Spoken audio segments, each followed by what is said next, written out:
हरे कृष्णा। ओम नमः शिवाय। प्रिय भक्तजनों, आप सबका स्वागत है आपका अपनी YouTube चैनल पुष्पा शर्मा हिंदी कहानियाँ में। आज मैं आप सबको मंगलवार की व्रत कथा को श्रवण कराऊंगी। आप सबसे निवेदन है कि वीडियो के अंत तक बने रहें और पूरी कथा को जरूर श्रवण करें।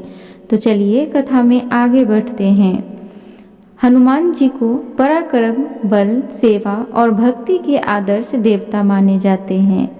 इसी वजह से पुराणों में हनुमान जी को सकल गुण निधि निधान भी कहा गया है। गोस्वामी तुलसीदास ने भी लिखा है कि चारों जुग प्रताप तुम्हारा, है प्रसिद्ध जगत उजियारा।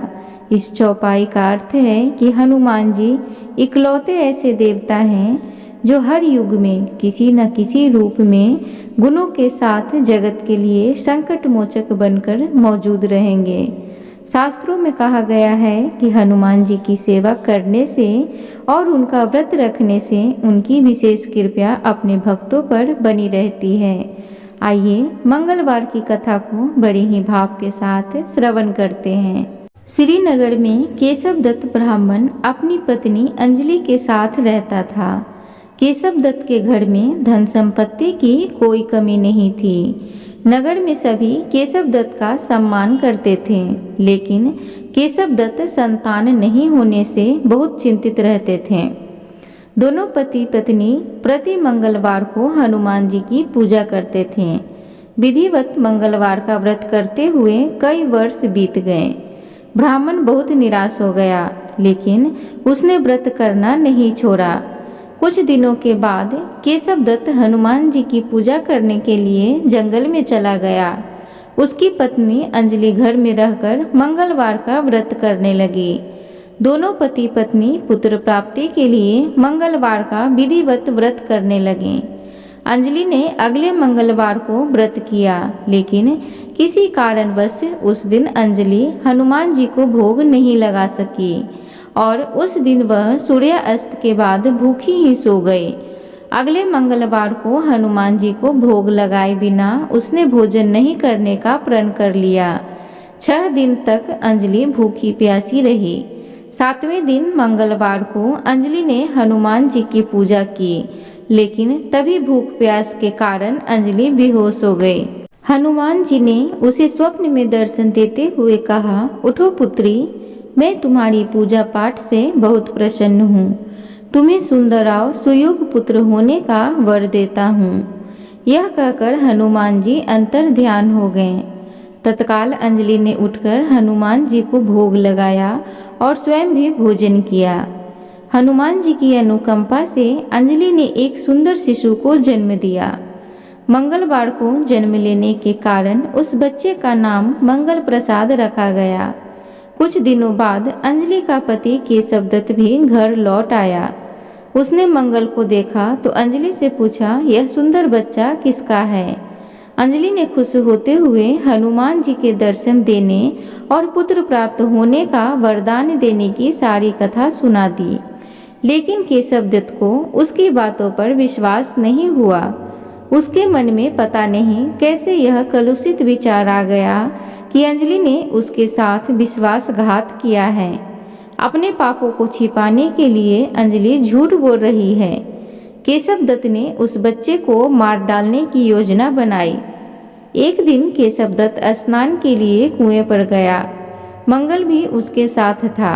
केशव दत्त ने मौका देखकर मंगल को कुएं में फेंक दिया और घर आकर बहाना बना दिया कि मंगल तो कुएं पर मेरे पास पहुंचा ही नहीं।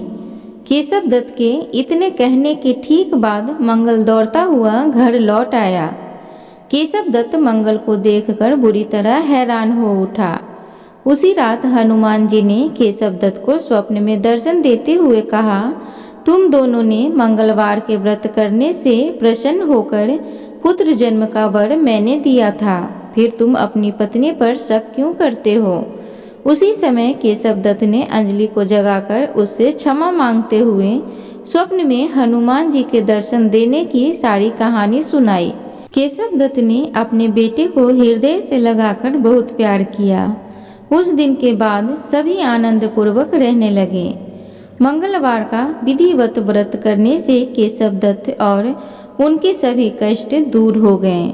इस तरह जो स्त्री पुरुष विधिवत मंगलवार का व्रत करके व्रत कथा सुनते हैं, हनुमान जी उनके सभी कष्ट दूर करके घर में धन्य धान्य संपत्ति का भंडार भर देते हैं।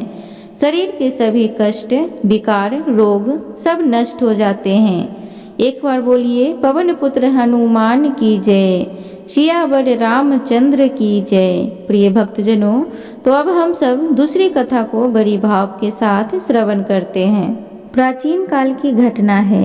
एक नगर में एक बुढ़िया रहती थी। उसके मंगलिया नाम का एक पुत्र था। वृद्धा को हनुमान जी पर बड़ी आस्था और श्रद्धा थी। वह हर एक मंगलवार को हनुमान जी का व्रत रखकर यथाविधि उनका भोग लगाती थी। इसके अलावा मंगलवार को न तो वह घर को लीपती थी और न ही मिट्टी खोदती थी।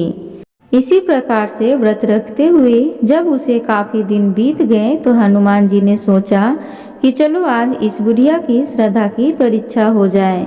वे साधु का वेश बनाकर उसके द्वार पर जा पहुँचे और पुकारा है कोई हनुमान भक्त जो हमारी इच्छा को पूरी करे। बुढ़िया ने यह पुकार सुनी तो बाहर आई और पूछा कि महाराज क्या आज्ञा है।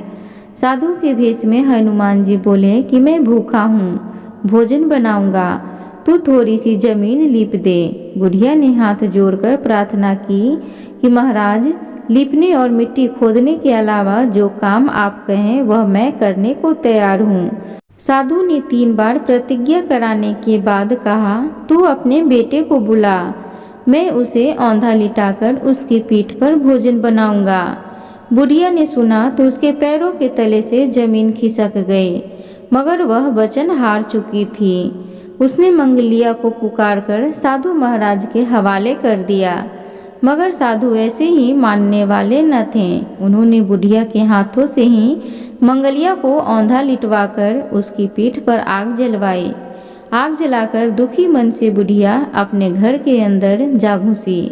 साधु जब भोजन बना चुके तो उसने वृद्धा को बुलाकर कहा कि वह मंगलिया को पुकारे ताकि वह आकर भोग लगा ले।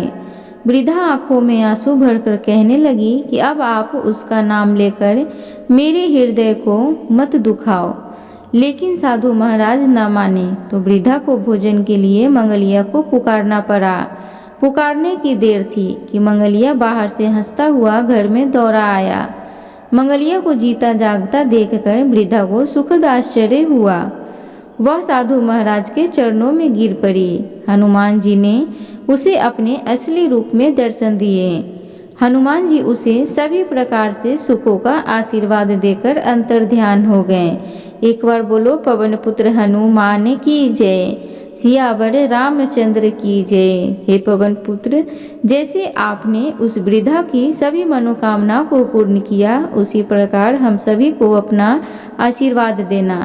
प्रिय भक्तगणों, उम्मीद करूंगी आज की कथा आप सबको अच्छी लगी हो, तो कृपया चैनल को लाइक, शेयर, सब्सक्राइब जरूर करें। कमेंट बॉक्स में जय बजरंगबली जरूर लिखें।